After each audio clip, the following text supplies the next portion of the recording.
Alrighty, welcome back. Today we are going to be doing another top 10 list here. Now, usually with these, you guys know that the format I've been doing lately is the tier list, but I think for today we are actually going to be doing a top 10, and I will be giving you some more definitive arguments and how I feel on certain characters. So the criteria for today's tier list is going to be the EZA TURs in the game, and this is going to be including the Super EZAs as well as the regular EZAs. I think in terms of power, they are very similar in tier, right? Where the Super EZAs are getting like these massive makeovers to the passive skills, while EZAs are getting updates to like everything, right? Where it's like super attack effects could be changing, potentially leader skills could be changing, active skill effects, and all those fun things. So that is what we're going to be looking at today, the top 10 TURs. You guys can see I have 11 characters down here, and if you want to argue something else in the comment section below, I'm completely okay with that.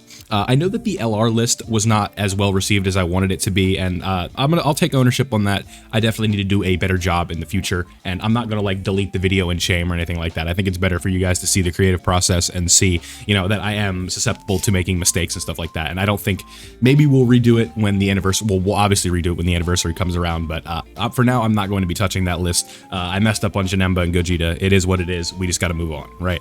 So, like I said, we're going to be going over EZA TURs today. You guys can see it from the list here. We have Majin Vegeta, Super Saiyan 3 Goku, Ultimate Gohan, Bojack, Full Power Frieza, STR Broly, the Physical Goten and Trunks, Tech Ultimate Gohan, Tech Beerus, STR Kefla, and Goten, Super EZA Tech Gotenks. So let's go ahead and get started with the number 10 spot, and that is going to be EZA STR Kefla.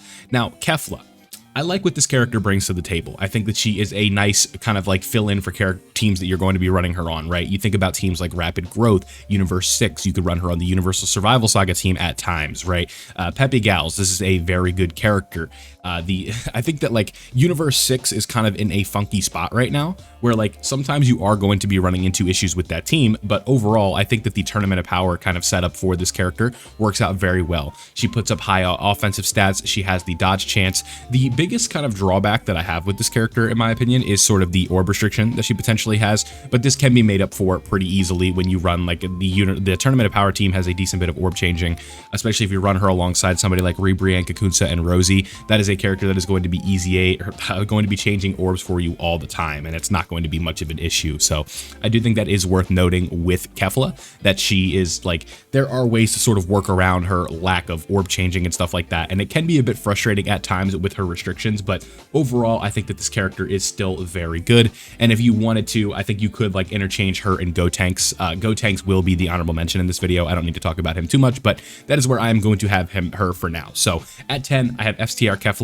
Big fan of this character, but I think there are 9 characters better than her. So let's go ahead and move over to number 9, and that is going to be our boy Physical Frieza. Now, he came during the Namek Saga celebration, and with the Namek Saga celebration, I was kind of expecting a little bit more from it, right? We all kind of had, I think, a bit more high expectations in terms of like that team sort of getting buffs and things like that, and especially if for some reason Namek sneaks its way into the 10th anniversary, which I'd be okay with if it's Goku versus Frieza, but this guy could potentially see a bit of a resurgence, right? I think that he has the skeleton of a character that could potentially be really good, right? We look at the like traditional villain link set that he has. He's able to work well with Frieza characters. He's able to work well with cooler characters. He's able to work well with other, like any team that you can kind of like find a way to run this guy on with like big bad boss characters, I think is going to potentially be a big buff for this guy. So let's go ahead and look at his categories and we can kind of talk about it a little bit more.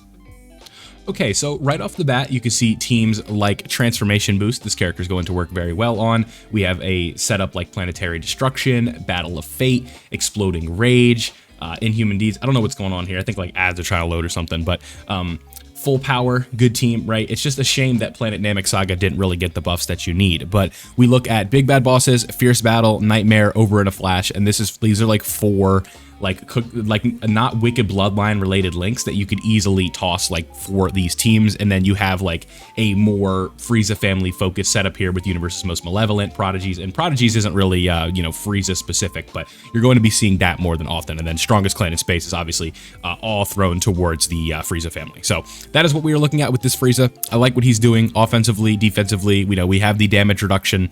This is a character where you want to try and win the fight as soon as possible with him, because again, this damage reduction reaction rate going down is obviously not good, and then raises defense by 30% on the super attack effect is good. Being able to get that extra defense means that you will be able to see that defense going into the next turn that you see him, and that obviously is very helpful. So let's go ahead and move on. I think that number 8 here, full power, or number 9, full power Frieza, that is a good spot for Frieza. Coming in at number 8, I think this one might be a little bit of a surprise and a bit of a disappointment for me, but I think that this character has potential to age very well. So right now, I don't think is his time like right now, but I think as time goes on, this character will be better than a lot of the other units on the list, and that is going to be base or Super Saiyan 2-3 Goku. Now, I wish I could put him higher. I think that he is very good, right? Like the difference between like 8 and 5 on this list is not very significant. If you wanted to do this, like knock yourself out. If you wanted to do this, knock yourself out. You can't do this, but you can do this. You can do this. So just please keep that in mind before you go scream into the comments and leaving a dislike and stuff like that.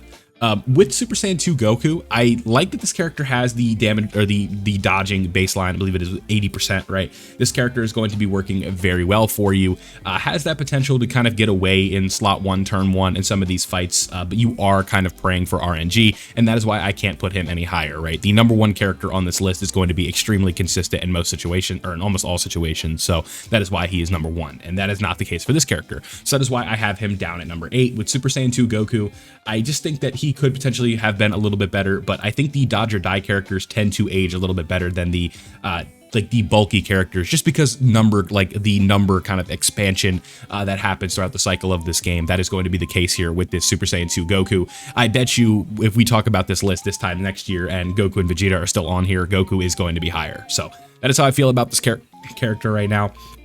The offensive capability that he has, the defensive capability is good, but sometimes being dodge or die can be a bit frustrating, and that is going to be the case here with this Goku. So that is why I don't have him higher right now, so please don't, freak out. I promise you he can be higher in the future, just not right now. So at number 8, we have Super Saiyan 2 Goku. Let's go ahead and move on. Coming in at the number 7 spot, this is a character we are all very familiar with at this point, and that is going to be Tech Ultimate Gohan. If you guys don't know the legacy of Tech Ultimate Gohan, I made a video uncovering how he sort of broke the guard mechanic for the rest of the game.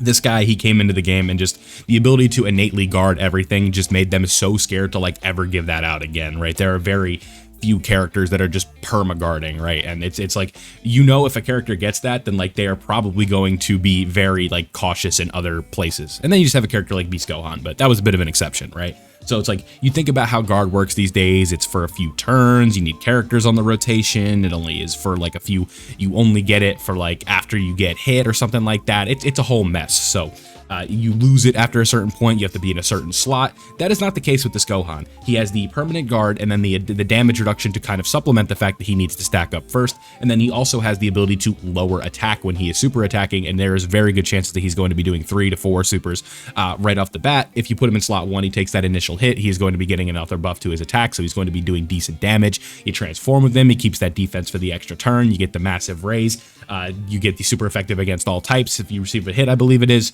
has the chance to stun. This character is doing a whole lot of good things, and that is why he is so good, right? I'm not going to be able to put him over the other 6, but I really like the way that they handled this character. So Tech Ultimate Gohan coming in at number 7, very good character, but it is just a tough list right now because the game has a lot of good options. So let's go ahead and move on to number 6, and that is going to be STR Broly here, the Super Easy A. Now, with Broly, I like how they designed this character. He is very well suited for the movie bosses and the uncontrollable power teams where you're primarily going to be running him. Movie bosses in 2024 has just seen a crazy resurgence, and we have 2 more characters that are going to be on this list that are of like higher quality just on that category alone. So really like the way that they've handled movie bosses. This character, I believe, we did go through that phase where he first was dropped, or the information first dropped, and then we kind of misread the way his kit was going to work, so we thought his stats were going to be a little bit higher, but that doesn't, take away from the fact that you open up this character at like the rainbow level and the first super is like 6 million, and then you get another one for like 10 million, and then you get another one for 13 million, and then you get another one for 15 million, right? All doing crazy damage. You have the AoE, you have decent defense, you're providing the support when you obtain the rainbow orbs. This character is doing a lot for the team and fits very well into his role.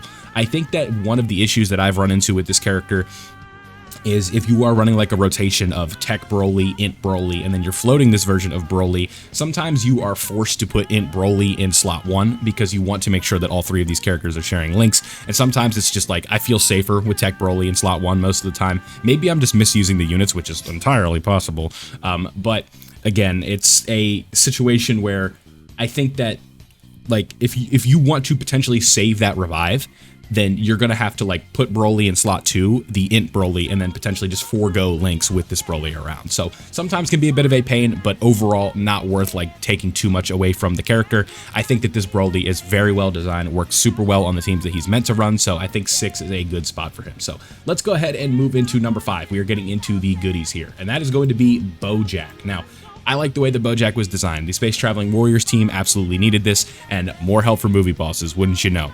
I think that a character that's really benefiting from the release of this Bojack is Full Power Frieza down here at number 9. But his teams work out very well. You think like if you want to have like a fun team, what you could potentially do is run like this Bojack and Full Power Frieza, and then on those teams, Jiren actually works on those teams. So you could run like a Jiren rotation that is pretty fun, and then you just have this Bojack who you're going to be running potentially 2 of these characters, and then you are going to have 2 floaters, right? Because his leader skill, far be it, is like, albeit is not the best in the game, right? Like Space Traveling Warriors and Time Travelers, not great. So Time Travelers is not a team right now, right? There are some good characters in that category, but it's not a cohesive team. It can work, but it's not great, right? So running like 2 of these guys, you're going to potentially be floating them, and then you're going to have 2 mega powerful rotations, but this character works out very well. So I like the way that he's providing support to the team. Let's go ahead and break down the kit a little bit more so we are all on the same page. Okay, so we are over here now. The support that this guy is just crazy, right? And when we have Space Traveling Warriors on the team, we are going to be having Permanent Guard. That is very helpful. He gets better when you're facing multiple enemies, very similar to what the movie was. So that is nice. The transformation condition is super easy, only 1 enemy after turn 4. Then once we get into this full power Bojack, we are enabling a little bit more. We are getting we're getting an orb changer, right? We have multiple chances to get supers. We're greatly raising our attack and defense on super and stuff like that. And then we also have these additional things with key spheres obtained, and then extra super attacks and stuff like that if we get 6 key spheres. So again, this would be a problem typically, like when characters are orb changers, or you know, they need the specific amount of orbs in order to unlock their full passive. What they have to do to supplement that is they also have to be an orb changer, and this Bojack does just that. So Bojack being able to change his own orbs and stuff like that and be able to be self-sufficient is why I have this character so high. He just works really well on the teams like movie bosses and stuff like that. So extra bonus points if you want to do something like this, or if you want to put him down to 7 or do something like that, you absolutely can. But that's where I'm going to have him right now. I think 5 is a good spot. So let's go ahead and get into the top 4. And coming in at number 4, I have Int Ultimate Gohan. I think Int Ultimate Gohan, very, very well designed support character. And really, just to kind of like quickly sum this character up, because, you know, I think it's more entertaining to discuss the next 3.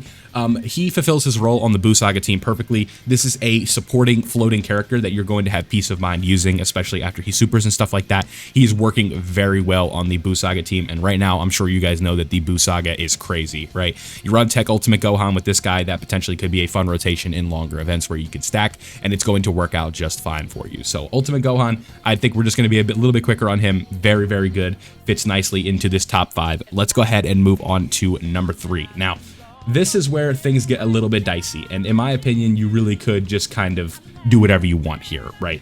I think that the top 2, really, I think 3 is the one that I'm a little bit more less willing to negotiate on, but you potentially could put them higher if you want, right? Physical Goten and Trunks, this is a extremely well-designed character.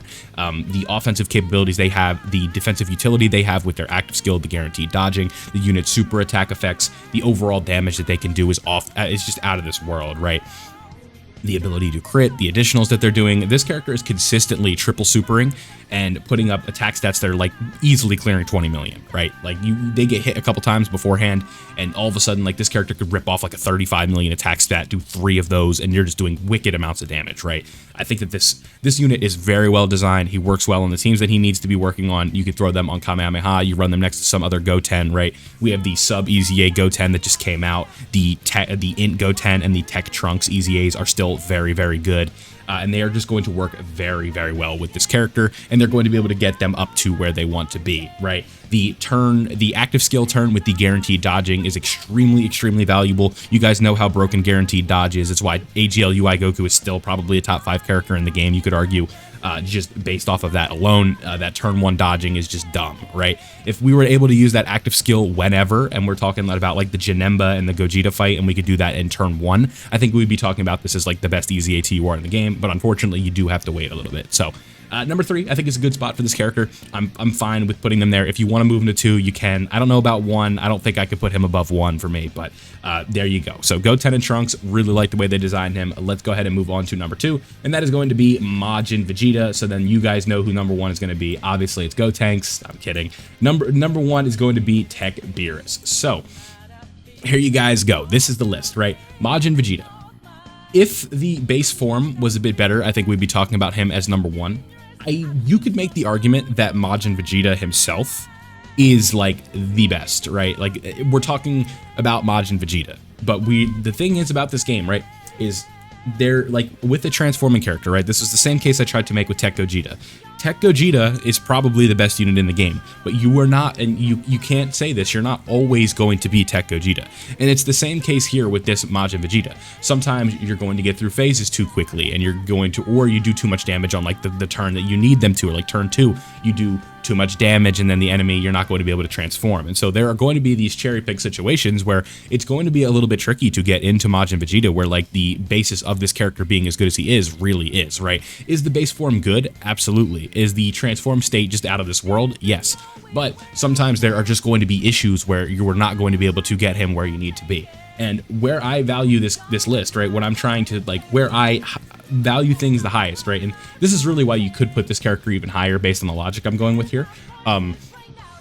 It's the same thing with Goku, by the way. It's still transforming is a bit of a pain.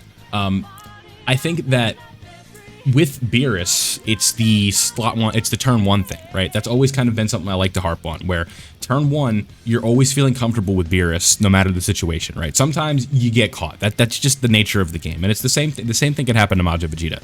But turn 1 especially, I am feeling infinitely more comfortable throwing Beerus where I need to put him than I am Majin Vegeta, so that is really kind of what it comes down to.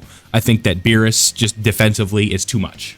Like he cannot be, for an easy ATUR that came out so long ago, the way he just works defensively is just, it's just too much for me to put him anywhere other than 1, right? Where he is just an ease of mind character, where Majin Vegeta at times can be a bit frustrating to transform. So that is really where I have it, but offensively, Majin Vegeta is packing quite the punch. And then I believe it's that they are lacking the ability to crit, I'm pretty sure, on this character, and that also could potentially be an issue where like the high attack stats don't mean nearly as much if they are not critting, especially in the Goku and Frieza fight. That could potentially be an issue as well. So here you guys go. This is going to be my Easy 8 TUR tier list, sort of updated here after the Super Saiyan 2 Goku and Vegeta came out. Like I said, the only placement I don't really love is right down here. So like, again, if you want to move this character up, maybe like, I don't know, like if you want to put him up here and do something like this, like I could see it, right? But I'm just not sure. I think right now I'm going to keep it like this. I'm going to stand on business here. Again, I don't like to be negative about like the brand new Easy A's or anything like that, but right now that's just how I see this character. I think when you transform, it's a different game, but you're not always transforming these characters. So let me know down below what you guys think. If you think this isn't it, again, let me know in the comment section below and all of those fun things. But I took a little bit more time with this one, tried to preface it a bit. So thank you guys for watching. I hope you did enjoy. Leave a like if you did, and subscribe if you were new so you do not miss out on any future tier lists and all of that fun stuff. So thank you guys for watching, and I'll see you in the next one.